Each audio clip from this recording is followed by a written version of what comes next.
Who were the Mino, renamed the Amazon by the Europeans?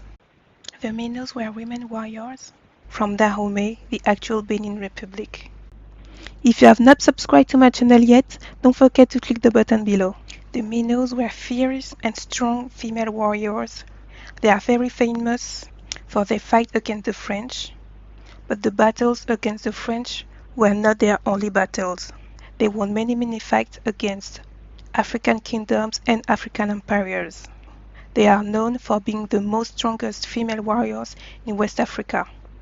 The Minos, who were renamed the Amazons by the Europeans, are still very famous and honored in the African diaspora today. They even inspired the Dora Milaje in the movie Black Panther as the female warrior. And the former president of Libya, Gaddafi himself, was inspired by their story, and he had female securities all around him to protect him when he was still alive.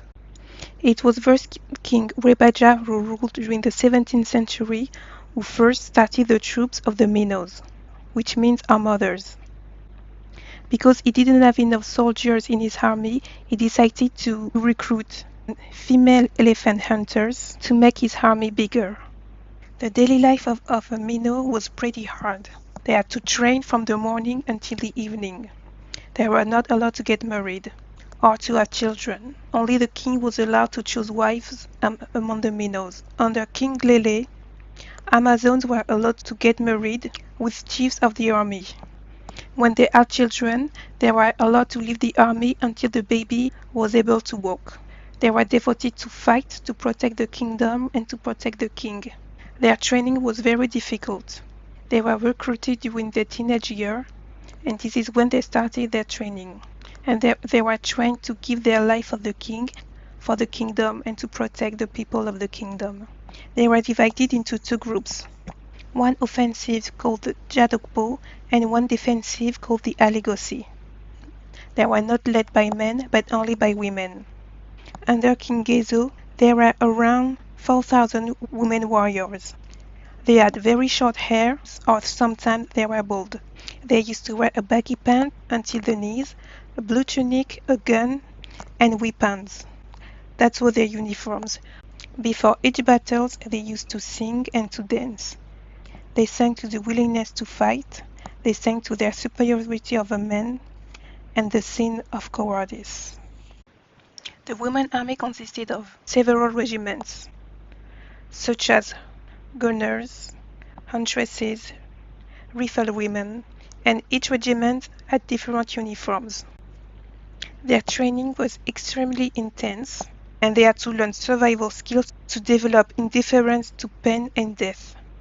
They won many battles against the Yoruba, the Oyo Kingdom, as well as the Egba, and also the Ashanti in 1764. During one of the battles against the Yoruba in Oyo Kingdom, King Gezo found himself surrounded by the Yoruba army. The Minos, who were trained to protect the king, surrounding Gezo, and they made a circle around him just to protect him, even though they had to die. This is how determined they were to protect the king. One of their most successful victories was the capture of the city of Abeokuta in actual Nigeria, which was the revenge after a losing battle 15 years earlier. The attack was very violent. During the battle, one of the Mino lost an arm but continued to fight and to kill other soldiers with the valid one. And this is how they were trained. They were trained to kill, to fight until death. As long as they were valid, as long as the blood was still running through their veins, as long as they were able to stand, they would keep fighting, they would keep killing, and they never stopped the fight. Even in front of the enemy, they never stopped the fight. Their last military campaign was with the French and the General Dodd. In 1894, they lost their battle against the French, and that was the start of the colonization. Under King Béanzin, the Minos gave their last battle. But the guns of the French army were too powerful and too strong, and the Mino didn't manage to win over the enemy. Despite their defeat, the French army recognized their courage and their braveness. And this is how ended the troop of the Mino. Thank you for watching this video. Love and power to all of us.